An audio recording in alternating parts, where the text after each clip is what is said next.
Yo, what's going on, everybody? Welcome back. It is a brand new first look, and we've got a pay-per-view for the UFC to dive into this week. It is UFC 294. We're back to Abu Dhabi, the heart of, basically the Arab world, the Muslim world, in terms of what we're looking at right now for the epicenter for the Russian MMA scene. They are sending a lot of the Eurasian talent this way, and they have a stacked card put together for UFC 294. So what I wanted to do on the first look today is try something a little bit different. I'm going to try and go rapid fire through the card. I'm going to give quick thoughts on the fights and see if this is something that registers with you guys. If it's not, then that's something we can move on from. But I'm going to be coming back to you guys tomorrow with a very special panel show, bets and banter early on a Wednesday this week for the pay-per-view. We're going to have my guy Just Win on the panel as well as the Jewish bettor. So very excited for that show. Very excited for what we have coming in the near future. But I just wanted to make sure I got to you guys with a first look as soon as possible. So without further ado, let's start as we always do with that main event. And let's start as we always do with the dono question from our guy Mushroom. He left this all the way back at 6:59 p.m. So shout out to our guy Mushroom. I'm going to be on his channel later this week as well. So stay tuned for that. Mushroom MMA. If you're not already familiar, get familiar. One of my favorite guys out there in the space. But he says, "You the man, Liam. I see 11 or 12 fights ending ITD. What are your thoughts?" That sounds like a lot. We've got 13 fights scheduled, but man, I can't really push back. I see a lot of these fights ending inside the distance as well. I think that one trend you tend to look at is bigger favorites tend to lead towards a little bit more finishes, whether that's upset finishes or that's the favorite coming through and getting the finish themselves. And we got a lot of big favorites on this fight card. So you know what that means. That means for me, I'm a contrarian. I'm going to be looking to hunt some underdog opportunities, looking for some fun props, some good angles to target, big plus money. That's the way that I tend to roll, but I'm really excited about this card. So we're going to rapid fire on through these. And if you guys have any other questions, concerns, things that are firing off your chest, just go ahead and fire those off in the chat. We'll try and get to those as we go here. But first and foremost, main event of the evening. That's where we always start on the first look. Please, I reserve the right to change my mind on some of these picks as the week goes on. But I want to get to you guys while it's all fresh in my head. I have been doing some research. I do have some documents already put together on Patreon. So I've been working, but there's still a lot of work to be done. It's a pay-per-view. There's 13 fights, a lot of due diligence to be done. And I want to make sure I leave no stone unturned. That's always my goal. But let's start with the 24-1 lightweight champion, Islam Makhachev. What could you really say about this guy that's negative? He got touched a little bit on the chin in that last fight. Maybe he slowed down a bit in the 5th round. That was his first time going 5 rounds, but he's in most ways an exemplary champion. Good work ethic. Seems like a guy who's putting in the right work in the gym. Seems like a guy who's got a lot of the right skills that you're looking for on paper to back in a fighter. He's a high-level striker. He's a high-level grappler. He's willing to mix in the wrestling. He's smart. He fights a good game plan, and he finds a way to win, period, point blank, 24-1 for a reason. He's a very good fighter. But on the other side, you have the pound-for-pound #1 fighter in the world. Number 2 is the lightweight champion, Islam Makhachev. Some would argue he should be #1 because he has a win over the #1 pound-for-pound fighter, Alexander Volkanovski, and that's his opponent again on Saturday night. Now, what makes this an interesting matchup and an interesting challenge is that Volkanovski's already faced this guy before. Very good record in rematches. He's done a great job throughout his career performing when the stakes are high. However, last time out, it was a fight in Australia. This time out, it's a fight in UAE. So I think that probably limits his decision equity a little bit in this matchup. I also think the fact he's coming in on shorter notice off the couch limits his decision equity in this matchup. So what I think is Volk is a gamer, right? I think he's going to try and really put himself in a position to win this fight. And I think that may put him in a position to get finished later in this fight. He's one of the toughest men alive. He's not an easy guy to put away by any means, period. But we've seen that he can get hurt, cracked on the chin. That's happened a number of times. Chad Mendes had him on skates way back in the day in the featherweight division. So he's a guy that has a fantastic chin, but he's also a guy that's been cracked a number of times. So I think both of these guys, Islam Makhachev's been cracked. He's been knocked out before. Same thing can be said of Volkanovski. They're both elite high-level fighters, but I expect that more of this fight is going to take place on the feet personally. So I think that this is a really tricky matchup. Last time out, I thought that Islam And guys, I'm a huge Volk fan. I've been a Volk truther for a long time on this channel, in public, writing out that I think he's the best fighter in the world. When everybody told you it was Usman, I told you I thought it was Volk. But I'm getting to the point where, there's no thing that's wrong with Islam Makhachev. I don't think he's a bad fighter at all. And I do think that the UFC likes him. I think they're trying to set him up for a good opportunity. I think the same is true of Volk. I think that they respect the hell out of this guy. I think they love that he steps up on short notice. What's the difference between them? In one regard, it's that Volk has stayed active. He got another title fight in. He beat Yair Rodriguez, really good win there under his belt and added to his legacy in the interim. So he's shown that level of activity that the UFC loves. They call him, he answers. They love that about him. So there's a lot going for both of these guys. And I just think when you look at a pound for pound number one at plus 200, it's hard to ignore. But when he's fighting the number two guy who's already gotten a win over him in less favorable circumstances, it's kind of hard to ignore that price as well on Islam Makhachev. So for me, I'm keeping my hands clean of this one. I think it's a tricky matchup. And right now, my gut lean is that somebody's going to get the decisive win here, the finish. But it could end up being a little bit more dicey than that, right? We just saw that these guys went to distance last time. I think it's plus money now for them to go the distance this time. So a lot of people feel the same way I do, that this fight's probably going to finish, but you've never met a bookie with a part-time job. So I think it's a tricky fight. I'm going to do more due diligence, more research here. Shout out to the numbers. Mason says, the numbers, Liam, what do they mean? It's a tricky one. I hope you have more answers for me, Mason. I'm always curious. I was hoping Volk would learn from Izzy's activity. Good point there, Cheeky Elbow. Izzy's being a little bit too active, and now he's taking some time off. Maybe Volk, if he was to lose this fight, was to take some time off. But he's saying in the pre-fight, hey, no matter what, I'm going to be fighting this guy, Elliott, come hell or high water. So I think that that's a compelling narrative coming into this fight as well, is what happens next in the featherweight division. Do we get tied up here? Do we get into this slog of another trilogy type bout, or do we get a decisive ending here that closes the door on Volkanovski at lightweight, at least for the time being? I think it's a fascinating fight.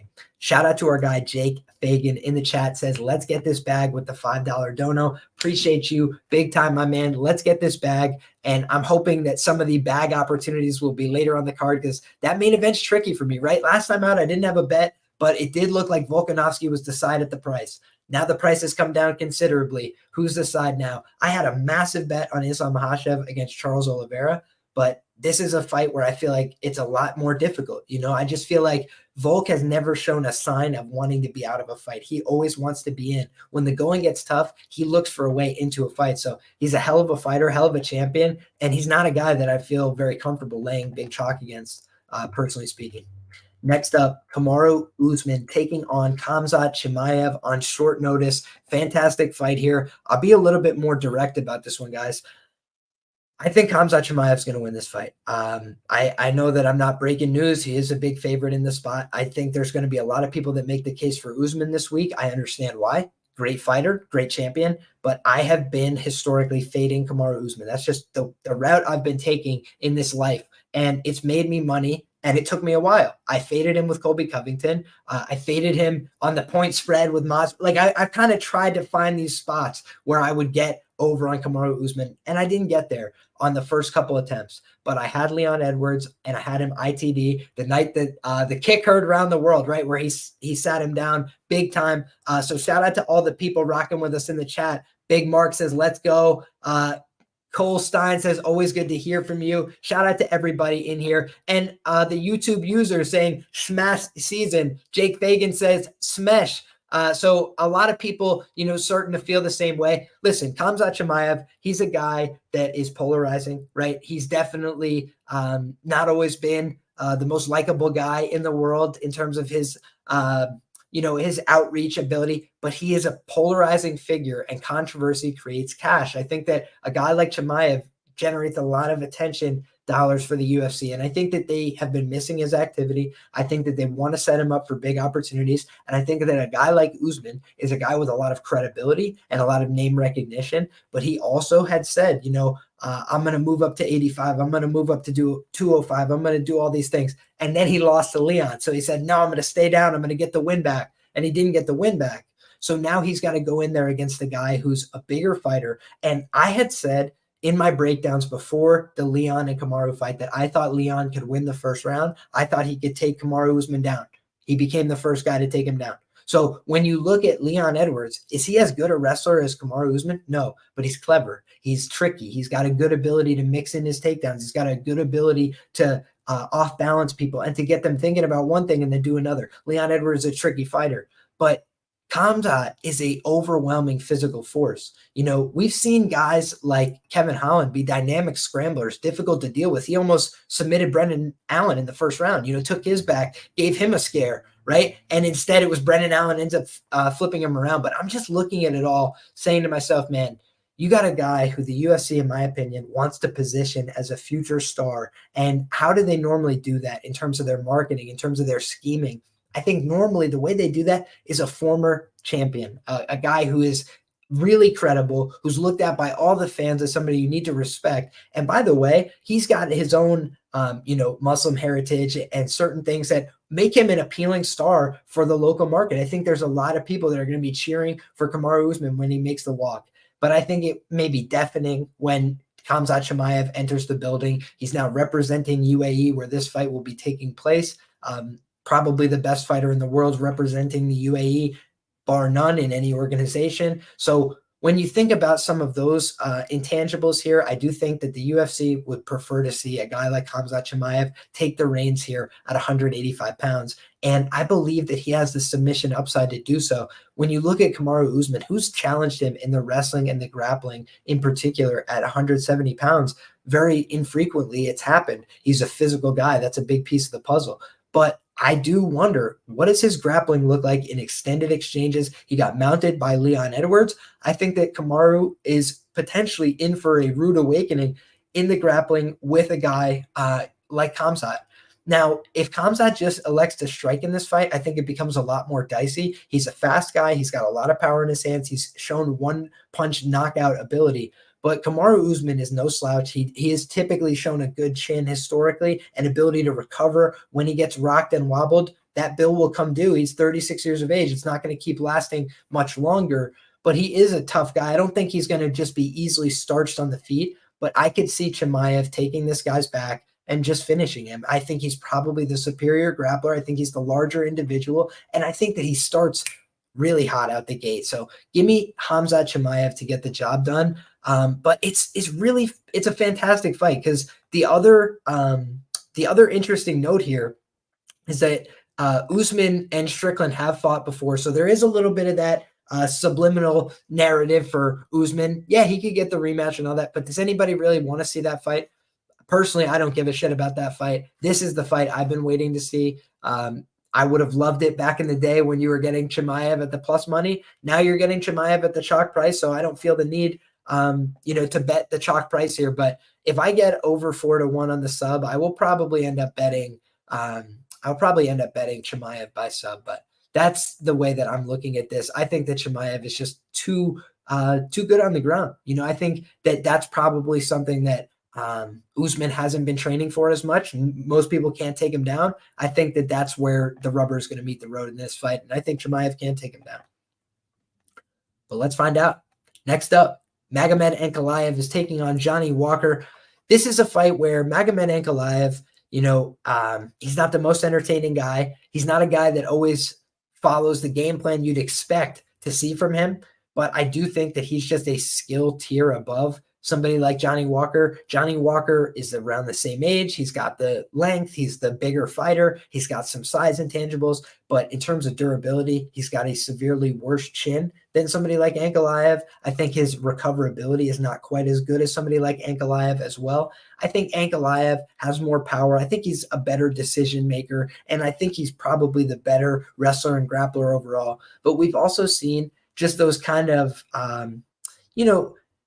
the rusty elements of a guy like Ankalaev's game. You used to see him be more aggressive, more assertive, more finish-oriented, and now he's a lot more passive, in my view. I think he's a little bit more willing to take the back foot, and sometimes he just doesn't assert himself as much as you want to see in the octagon. When you've got the clear wrestling advantage, why are you waiting until the third round to exert that in a fight?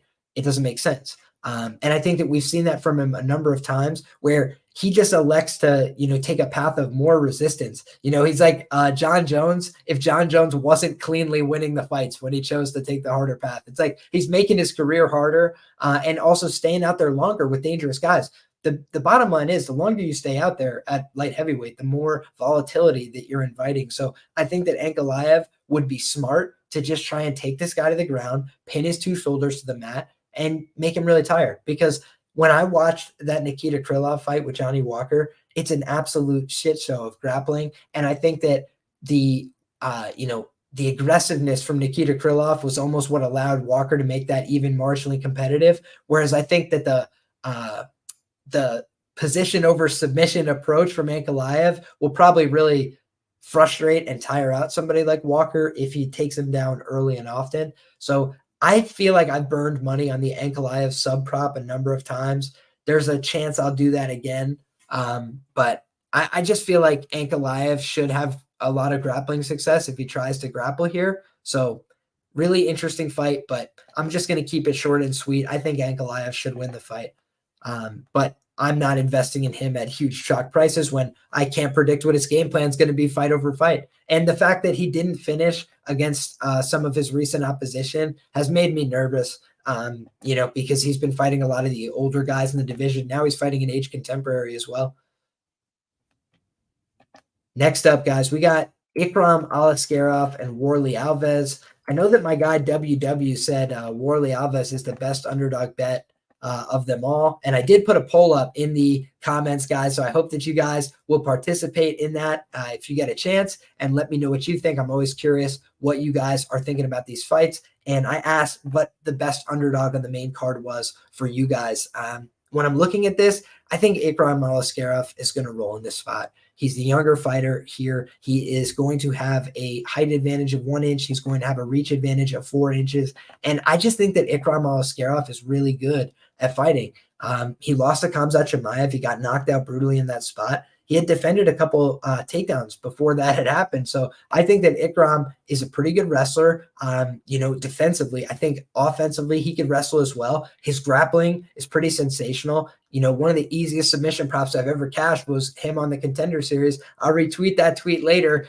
When he got that Kimura, it was just very simple, very direct, took the path of least resistance. Last time out, I thought he was having a marginally competitive striking match with Phil Hawes, but just put him down brutally in that spot, showed no remorse, took the celebration. Like, the guy just seems like a through and through fighter. And Warlley Alves, the problem for me is I don't think that he's got cardio. And I think that the ABC say always bet on cardio. Ikram Aliskerov, love it or hate it, he was going the 15 minutes with Nishan Burrell in Eagle FC, pushing the pace there, seemed okay. And he's able to get unanimous decision. So I think that if he has to fight this out for 15 minutes, he could. But I think that more often than not, Warlley is going to fall apart in this spot if he doesn't land big shots early. So I do think there's a chance he could do that. Warlley's been around a long time, but I think some of the names on his ledger, like a Colby Covington, are names that he could not replicate if given the chance. I think that there was a little bit of circumstance that went that way. So for me, Pepe says, sadly, don't like any of those dogs. And I'm almost leaning the same way, my man. I feel like the dogs on the main card, maybe slim pickings. It may be difficult for them to come through. I certainly think that, again, I mentioned Volkanovski being one of the more, substantive fighters at this plus money, in my opinion. But even then, a 35-year-old featherweight on short notice, you can poke holes in any of these underdogs on the main card if you wanted to take a really fine-tooth comb and a critical lens to it. But in any case, Warlley Alves to me just seems like one of the most glaring setup fights on this card. He can win, but he's basically first round or bust. And I think that Ikram Aliskerov, I think he's live to finish on the feet. I think he's live to finish on the mat. And I'm, in fact, going to predict that he submits Warlley Alves in this spot. I think he's going to Kimura him. Next up, we've got Said Nurmagomedov taking on Muin Gafarov. And this is a fight where I want to touch up on the tape a little bit. But to be brief about this one, I've liked Said Nurmagomedov in a lot of his recent fights. I think he's a really good fighter. And I think that he won his last fight against Jonathan Martinez. I rewatched it today. That's still my opinion. So I don't think that, Said is a bad fighter at all. I think he's a very good fighter. I think he gets undue shit at times, for his fighting style. He does a lot of spins. He takes a lot of chances. But on the other side, Muin Gafarov, he's a guy I've faded continuously. He was a big favorite on the Contender Series against my guy Chad and Hellinger. Shout out to Chad and Hellinger, the absolute GOAT. He's got a good guillotine series. He could fight hard for the full 15 minutes, and he's willing to box, swing it out with anybody. He's a tough guy. So I just thought that the plus 275, the plus 325, and whatever it was on Chad and Hellinger was a little bit ridiculous. But the one thing is, styles make fights for me each and every time. And I think that Muin Gafarov has a chance to be live in this fight. And the reason being, he throws an insane amount of volume out there. And Said Nurmagomedov, for as good as he is, if he doesn't take you out of the fight, there's times where he just starts to slow down. And I honestly think that he beat Jonathan Martinez, but he just didn't show quite enough. And he almost was a little bit too willing to get pushed against the fence. And Jonathan Martinez isn't really known for his fence pushing ability and his grinding wrestling and his grappling transitions, but he was able to survive in those spots. He was able to build back up into good positions. He was able to push him against the fence for long periods of time. This is a good point by my guy, Pepe Silva, very, very sharp individual. Says Gafarov 1-5 in decisions. And there's no doubt about that. He's very much struggled in fights that go the distance. And I think he's going to struggle in round 3 here. But could I see a world in which they have a very competitive rounds 1 and 2? I actually could. And I think that Gafarov, he is in danger of being submitted here for sure. But he's just been tough and durable and historically very hard to get out of there. Shout out to my guy, Blood Money MMA as well, one of the sharpest out. So if you guys are not checking out the content that these people I'm bringing up on screen are doing, I think you're doing yourself a disservice, some of the sharpest in the game. So shout out to all those guys. Press the like button like my guy Alex says. That does a great service to the show, and I really appreciate it. So for me, as far as the underdogs go on the main card, I might even think that Muin Gafarov is among the most live. And I also think, he's not that great a fighter. It's just a price thing for me where I just worry about somebody. When I say the ABCs, they always bet on cardio. I don't think Said has bad cardio. I just think he's got 8 solid minutes, and then it starts to slow down a little bit. So for me, that's my only danger. But he might get it done in the first 8 minutes. He's an extremely talented fighter, and he does bring the heat early on and often. I was a little bit surprised when he submitted Cody Stamann. I must say, I thought that Cody Stamann was going to give him a really good fight, a really good run. I bet him by decision in that fight. And Cody Stamann got absolutely run over in that spot. He got hurt, I believe, in the early going. Then he tried to shoot. He was panicking a little bit. And when he did, he got wrapped up in that ninja choke. That ninja choke is just money. It's an absolutely money choke. And so Said Yakub Kakramanov, one of the guys I respect the most, in terms of his wrestling, his grappling, his pace, I've bet him many times. But I actually picked the exact finish there. I thought he was going to get it done via that exact choke, because if you shoot takedowns over and over on a guy like this, eventually that bill is coming due. And he has such a good grip. When you get that ninja choke cinched up, guys, there's nowhere to go. There's no fighting the hands. There's really nothing you can do about it. As my coach would say, you want to get out of that choke, don't get in it. So I think that for this fight, fascinating matchup. Said Nurmagomedov, I think, has a live chance to win this fight by sub, but I wouldn't be surprised if Muin Gafarov broke through and won a decision, which he has struggled to do throughout his career in a spot like this. Excuse me. But I also think I wanted to shout out Pepe's point on his show, the Blunt Podcast, that the Gafarov side, he's a guy, where he's potentially the easiest fighter Said has fought in quite some time. So it makes it a little bit difficult to project out. I think stylistically he's a tough spot, but I also think that quality of competition-wise, yeah, he is a step down in competition. So interesting one. But at the big -200 price, I'll probably just leave that alone. Next up, we've got Muhammad Makhachev taking on Tim Elliott. I'll probably be sprinkling Makhachev sub 3 in this one. I just have a feeling about this guy, Makhachev, where he does struggle at times to distance himself from his opponents in terms of he's had close moments with Malcolm Gordon. He had close moments with Jafel Fila. But I also think that both of those guys are a little bit maybe underrated or disrespected for their grappling and their ability to be crafty with the submissions. Malcolm Gordon just has a horrible chin. He's not a bad fighter. He just doesn't have a good chin, and that makes it really hard to fight at a high level professionally. He's really struggled in the UFC because of that. But when it's just pure grappling, he looks pretty good. He looks like a pretty dangerous grappling threat. Tim Elliott is a guy that has an awkward style, pushes the pace, gets in your face. A lot of people really like the guy. He's got a sympathetic personal story, but he's out there sponsoring guys in BKFC, and it seems like he's got a little bit of other stuff on his mind, and he's the much older fighter in this spot.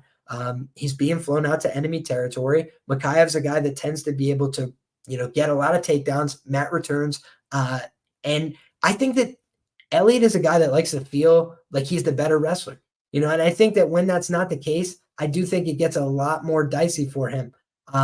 So when I'm looking at a spot like this, I just think to myself, Tim Elliott, tough guy, going to bring the pace, bring the energy in the early going. But Makhachev, that win over Durden, aging really, really well. And I think that the Charles Johnson win, Charles normally fights really close with everybody. You could argue that, he didn't really distance himself with the strikes, but he also didn't really need to. He just completely dominated Charles with the wrestling and the grappling there. And Charles just didn't have an answer. So if your opponent doesn't have an answer, why change the questions, I suppose. But I do want to see him continue to grow, continue to develop his skills. But he said, when I fight better fighters, it's going to bring the best out of me. I'm excited to see that. Let's see if he can back up the talk once again. But I think that the UFC made this fight, this is a personal opinion, because Tim is a known guy, a tough guy. He's going to bring the best out of him. He's going to scramble with him. He's going to make it a fun fight. But I think he's eventually going to lose that steam. I think he's eventually going to start to slow down, wear out from the pace of scrambles from Makhachev. And Makhachev, I think, can just go all day when he's doing that kind of pace scrambling. So I think Makhachev is going to get the finish here in the second or third round. I think it's going to be via submission. And that's the way that I see this going down. So for me, give me Muhammad Makhachev, and I think that the dream will stay alive to be the youngest UFC champion. But where it goes from here, we'll have to see. Next up, we've got Trevor Peek taking on Muhammad Yahya. And this is a fight where, Narrative Nation, right? If I had just come into this purely blind on Narrative Nation, I would say I got to take the guy representing UAE. But when you look at the film on this fight, I do think Yahya is a really questionable guy. He's got a kickboxing background in terms of how he's touted and what he lists as his primary skill set. But you see him out there in some of these fights where he's getting submitted, he's getting dropped, he's getting hurt, he's getting dropped multiple times. It's just things that I don't really want to see. Plus, he's making his UFC debut, and he was favored here. So I think anybody who scooped up Peek at plus money, that was definitely the side, especially from a fight perspective. Shout out to our guy Just Win as well. Tomorrow's guest of the show, along with the Jewish Better. And these guys are in here dropping some knowledge in the comments. So have to appreciate you guys doing that. But let's turn ahead to this fight and how we expect it to play out. I think Trevor Peek, he's a guy that hits very hard. The only danger I feel like in this fight is getting cute. And I think that there's a chance that this fight could go to decision, which I know sounds counterintuitive, but I did just see both of these guys kind of have moments where they look like they're starting to go into that second gear and kind of just toning back a little bit. And I don't know that, they're going to have the same push and same energy to keep going after they bang it out for 8 minutes. But there's a good chance that Peek puts this guy down in the early going. I just think that Peek has a little bit more power, and I think he definitely has more durability. For me, though, I don't want to get involved in terms of the steam chasing. Our guys, Blood Money and a few other, sharp cappers that hit this when it was plus money at a short chalk price. He's now almost a 60% implied favorite, and at the end of the day, skills win fights. And I do think that Trevor Peek is got the bigger dog in the fight for sure. He's going to go out there and have more intangibles. But I just think that if this was to go to the decision, if it was to get a little bit greasy, I don't want to be getting, too cute with the pricing here. I think sharps gobbled up the good prices for the most part. But next up, we can move to Javid Basharat taking on Victor Henry. And again, if I'm going pure Narrative Nation here, I'm thinking that they're putting Javid Basharat in a position where, he's going to be in front of a vocally supportive crowd potentially. And he's going to go out there and try and use his skills. He's a very talented guy. He trains with some of the best fighters in the world out in Las Vegas at Extreme Couture. And the bantamweight contingency there is fantastic. So I've always touted that on this show. Patchy Mix, Aljamain Sterling, Murad Dvalishvili, the Basharat brothers, the list goes on and on of all these guys that pass through, the gym in Las Vegas. Very, very good fighters. But if I'm going to, looking at the fight itself, I'm looking at a guy in Victor Henry who's never been finished. And he's had a lot of professional fights, guys. Many of them were not in the United States. He's been fighting all over the world, in Japan. He's been fighting in Russia. He's been going and fighting really tough opposition. And in the UFC, he hasn't been done any favors. He comes in against Raoni Barcelos when Raoni Barcelos was still being implied as a massive favorite in his fights, and everybody expected him to go out there and get the win. And Victor Henry almost stopped him in that fight, landed a huge amount of significant strikes, beat him to the punch over and over and over again, threw a ton of volume out in that fight, looked like $1 million. And then people got a little bit too excited. They, steamed him up to a -400 after he opened a -230 against Rafael Sunsao. And Rafael Sunsao gave him the vet lesson, the tour of the octagon, to quote my guy, Best Fight Picks, right? When you look at those kind of situations, Victor Henry is not a guy, in my opinion, that's going to be mentally broken by losing fights. He's lost many fights before, but he's a guy that's very hard to stop, very hard to put away, very hard to dissuade, very hard to hold down. He does a lot of things right. That fight that he lost against the Sunsao, he was outlanded by a handful of strikes. He did lose 30-27, but every round was very close and competitive. He just was getting hit with one cleaner shot per round, and he wasn't able to get off on his volume style because you see a lot of switch stances from a Sunsao. You see a lot of in and out movement. He's very hard to get a hold of. So when I look at this stylistically, I do think that Javid offers a little bit of that similar, switch stance movement that could trouble Victor at various points. But Victor's coaching is world-class. He's cornered by Josh Barnett, the War Master. I don't think that they're coming here to lose this fight. I think that they're coming here to scrap 100%. And so I think that a guy like Javid Basharat, I've rewatched all of his tape in the lead up to this. He's a talented guy, but I wasn't blown away by what I was seeing. I think that he was still getting hit cleanly at points in his fight against Orhan Kolan. And I thought that fight was almost a layup for him in hindsight. I think that when you look at how he's performed against guys in the UFC and then compare that to some other guys, how they've performed against UFC guys, it's a little bit interesting to me. I look at the fact that Mateus Mendonça, right, goes out there and Mendonça, he wasn't able to get a takedown on Nate Maness. He tried several, and Nate Maness beat the absolute tar out of him and finished him in the first round. Put a stamp on it, right? And meanwhile, Basharat got taken down multiple times. He was in some dicey submission attempts. He had to prolong the fight, make Mendonça really, really tired before he could get off on his game. And it just seems like he's good, but a lot of what he does is trying to be super clean and technical. And I'm not sure how much brute physicality is behind his game. So there was some criticism from my guy, Dixon. He said it's an indictment on Henry's power. I would say that it's an indictment on Basharat's power a little bit, that he's not getting finishes in some of these fights, or potentially on his grappling. And I know that a lot of people, think that this is the better Basharat brother. And God bless. I mean, that's to everybody. That's to everybody's, interpretation. But for me, I've liked better what I've seen from Farid in his fights. I think that Farid has been a little bit more controlled with his grappling. I think he's been a little bit more functional with his top game and his top pressure. So overall, I think that this is a fun, interesting scrap. And Javid is definitely the A side. He's definitely the guy that the UFC would love to see win here. But Victor Henry is just not a cup of tea. He's not an easy fight for anybody. So for me, I feel like Victor Henry is going to give him an honest fight. So I'm thinking Victor Henry might shock the world here. That's my bold take. Next up, we got Cedric Dumas and Abu Azaitar. This is why tape is important to me as well, guys, because I went back and watched, and I expected Abu Azaitar to be way worse than he was. My memory of him is not being good, and he's not very good.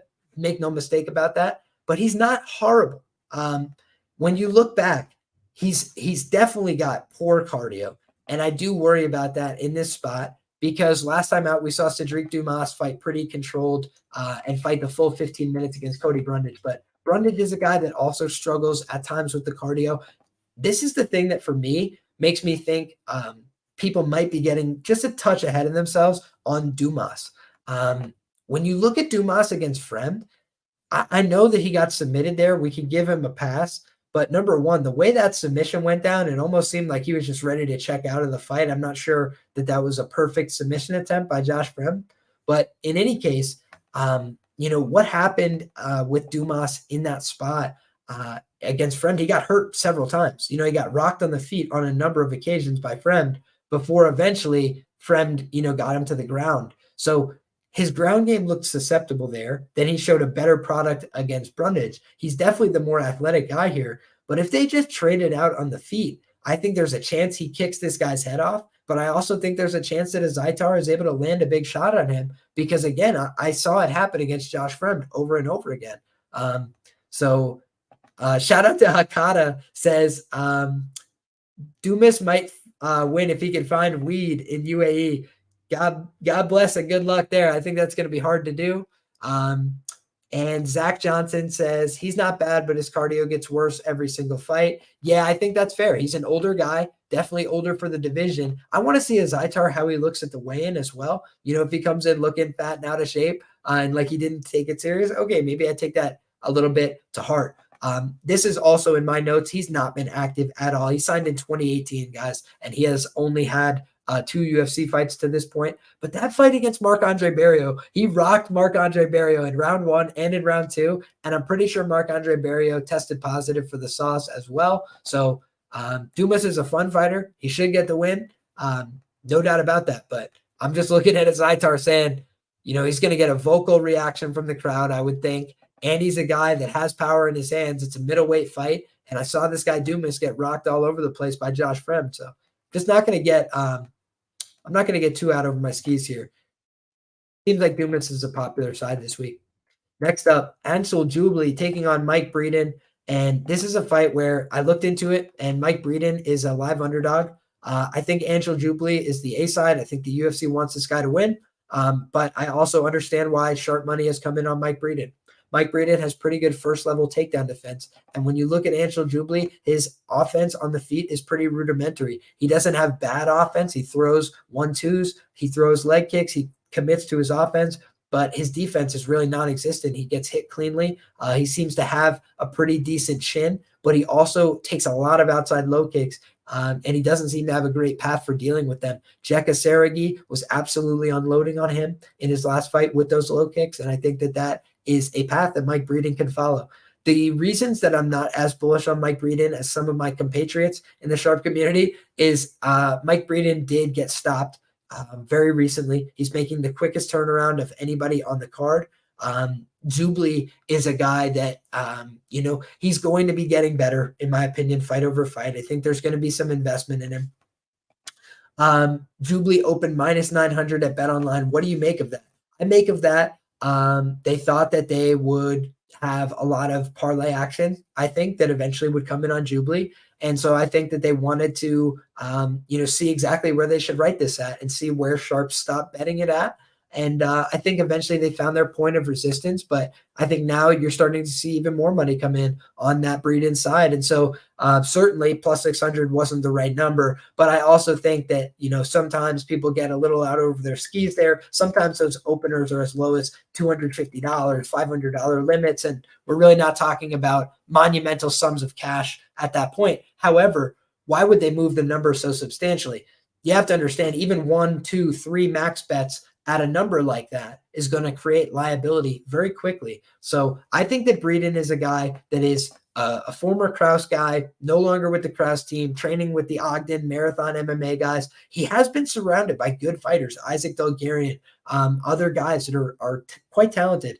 But I'm also just thinking, he might be making a turnaround here that's too soon because the UFC said, hey, 3 fights down, we're cutting you unless you want to take this fight right now.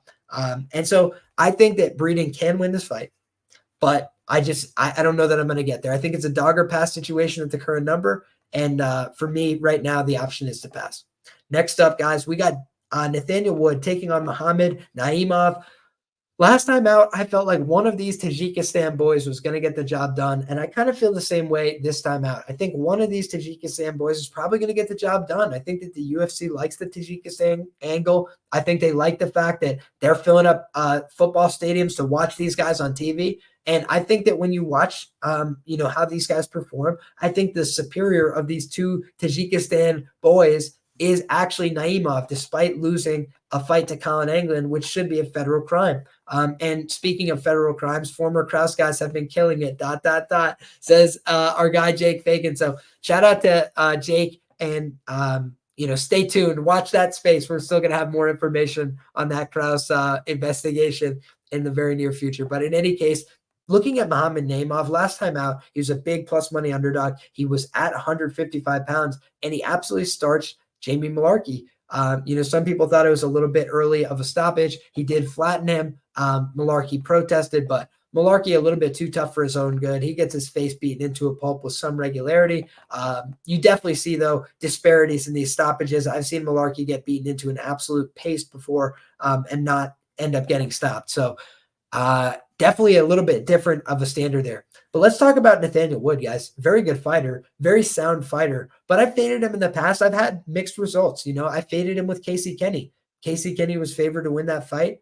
He won that fight pretty cleanly, I thought. But you look at his, game over time. I think that there's one clear advantage for Nathaniel Wood in this matchup, which is the grappling and the wrestling. I think he's better on the mat. I think Naimov, especially later on in fights, starts to make worse decisions. Starts to get a little bit more susceptible to just getting barreled over by takedowns. However, I think that at 145 pounds, he's pretty big physically. He's going to have the size advantage in this matchup. He's going to be a little bit more natural at 145. And this is an angle I look at where you have one person that's coming down from 155 to 145. You have another fighter that's coming up from 135 to 145 in Nathaniel Wood. Wood is a good fighter. He could definitely get takedowns here, but I just worry about Nathaniel Wood. The stats say he was knocked down once in his last fight. My eyes say he was knocked down twice in his last fight. Andre Fili dropped him in the first exchange. Then, he was able to rally back, drop Andre Fili. Great job. But then in round two, he gets dropped again. It's like this guy, Nathaniel Wood, puts it on the line in a lot of his fights. And I do think he's making a pretty quick turn here. And I do think that this is a kind of spot where he could get flatlined by Naimov. And I would not be stunned. So fun fight, good scrap. Nathaniel Wood, way higher quality of competition, no doubt about it.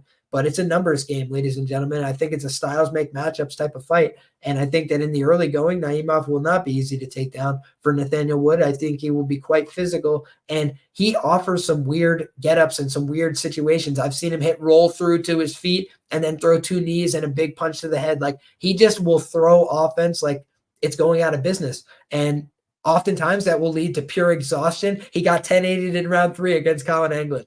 But I also think that was a little bit of an immaturity. And I think he will be a little bit more mature in how he approaches this. So give me Naimov here as a potential bed shitter for the parlay boys.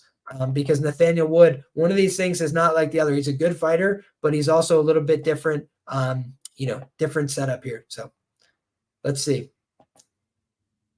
Next up, Victoria Dudakova taking on Jinyu Fray.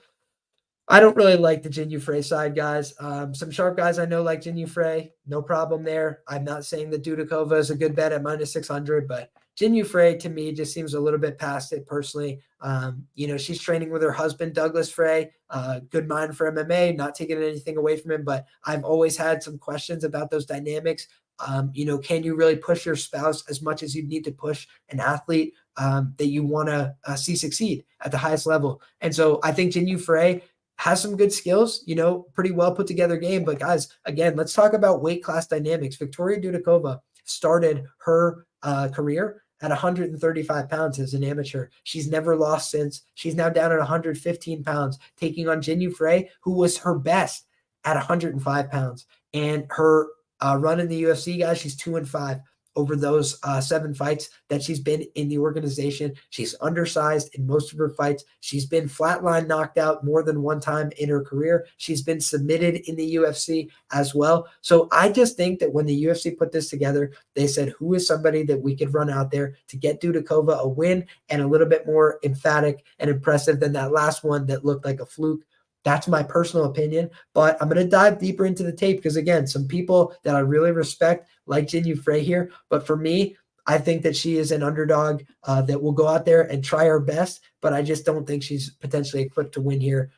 So I think that Dudakova, I couldn't find out too much about her training situation, but it looks like she's training in Thailand, getting in good work, showing up in good shape. So if all that's true, I think she should win. This is the part that Hakata Police said COE Ham KO'd Fray. Yes, and she's not the only one. Pollyanna Vienna cashed me a plus 275 ITD against Jin Yu Fray as well. So made a bunch of money fading Jin Yu Fray, faded her with Vanessa Demopoulos as well. Those were plus money numbers, though. Now it's minus 600 for the privilege. No, thank you. But I think Dudakova should probably roll in this spot. And last but not least, guys, I'm going to be very quick about the first fight of the night. Bruno Silva says he's going to approach this fight differently. He said he's got a different camp here. He said it's not about the ego. It's not about my 20 knockouts against his or, his knockouts. It's about, just going out there and winning the fight by any means necessary. Any means necessary. Anything to win the fight. I like that. I like that from a guy in his interview. But let's just talk about the facts and the recent performances. He says he was sick against Gerald Meerschaert. Okay, we'll give you the benefit of the doubt. Sick against Gerald Meerschaert. Tough go at it. But he got knocked out by Gerald Meerschaert. And then Gerald Meerschaert claimed one for jiu-jitsu like the soldier that he is. But Brendan Allen goes out there, puts the choke on him with the quickness. Alex Pereira, shocking toughness, durability, all those things to survive that fight. But if y'all go back and rewatch that, there's some moments that are hard to watch. Bruno Silva's taking huge shots, clean left hooks, just getting bombed on at various points. And he took a lot of shots, a lot of damage in that fight. And I think that could have been part of that sickness against Gerald Meerschaert, is that his chin had been a little bit compromised. But we did see him go out there, flatline Brad Tavares quite quickly. Again, talk about potential early stoppages. But Bruno Silva is a guy that you look at his wins in the UFC and you could definitely poke those holes. Wellington Turman, guy whose chin has always been a little bit questionable. Andrew Sanchez, questionable chin, questionable cardio. Jordan Wright, the Beverly Hills Ninja. Do I need to say more? Brad Tavares, good fighter, a little bit past his prime, probably on the wrong side of that. So for me, I just look at this and I say, man, I like the inclination here from our guy Pepe. Very sharp guy, says over 1.5 for me. I definitely understand that. Bruno Silva is a guy that tends to slow cook a little bit, right? When he won that fight against Andrew Sanchez, he lost every minute of the fight until Andrew Sanchez gassed out, and then he just destroyed him instantly, right? When you look at the fight against Jordan Wright, he did get wobbled in that spot before he was able to land the consequential blows. He went the distance with Alex Pereira. I don't know how many people were predicting that there. And the fights that were ending early, they're mostly against guys that don't have that great a chin or guys that were looking to submit him. So this could be a fight where both guys end up striking it out on the feet. And I did think that Sharabutin Magomedov looks like the genuine goods on the feet. He looks like a very solid striker. I've also seen him kick somebody in the ass because he got submitted in jiu-jitsu. And I've also seen him, beat people up outside of a mall. So unfortunately, I think that the UFC does like this guy because controversy creates cash. I think he's good for this part of the world.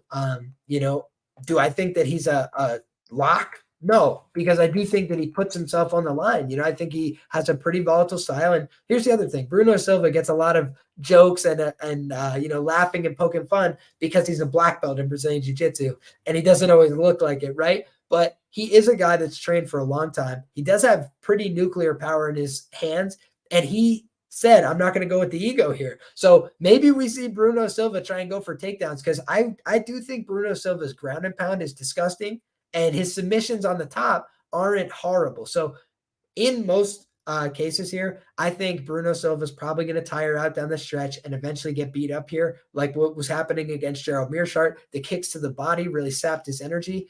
He tends to throw a lot of wild shots, so if you target his body, it's open a lot of the time. I think that's what we're going to see from Shara. I think he's going to be smart and try and attack that, but that might take some time. That might be a slow cooking type of game plan. So want to just say, shout out to everybody that's been here rocking. Shout out to Pepe who says takedowns would be smart from Bruno. I totally agree. Shout out to Cole Stein who says great stuff, Liam. Thank you, brother. The pleasure is all mine. And I think we should call it right here. We've gone into a bunch of the fights. We've talked about, our top line analysis. We gave a first look at each and every one of these fights, but there's more research to be done. There's more work to be done for me between now and when I come to you guys. Here's the other thing. We don't have full domestics releasing the props on these fights yet. So you guys know me. I'm looking at the props. I'm waiting for these big plus money numbers. I can't tell you something that I haven't seen yet. So FanDuel, get your act together. Rivers, get your act together. All you guys get off your ass and start giving me some numbers so we can fire away on the board. Shout out to everybody. The sharpest chat in the game. I say it each and every week. I'm grateful for everybody who supports and listens to the show. Want to just say, easy ways to support the show. Go drop a 5-star review if you listen to the show on podcast platforms. Try and make it available as quick as possible with the timestamps and all the, fun doohickeys and make it a little bit easier to go through and go fight by fight, whatever you're looking for. Try and make it as convenient as possible. So if you enjoy that, if you appreciate it, make sure you drop a review on those platforms. It helps other people find the show. Another thing you could do, get subscribed to the channel if you're not already. Make sure you hit the notification bell. I had to change the time here a little bit, make a couple tweaks. We have a busy schedule this week, so trying to fit it all in. If you guys want to make sure you never miss when we start a live, make sure you just hit that notification bell. And that's all that we got for you guys today. So thank you all. God bless you all. Good luck on all your bets. Until next time, I'm coming back tomorrow with 2 great guests for Bets and Banter, and we'll talk then and have all the same fun. Thanks, everybody. We'll see you.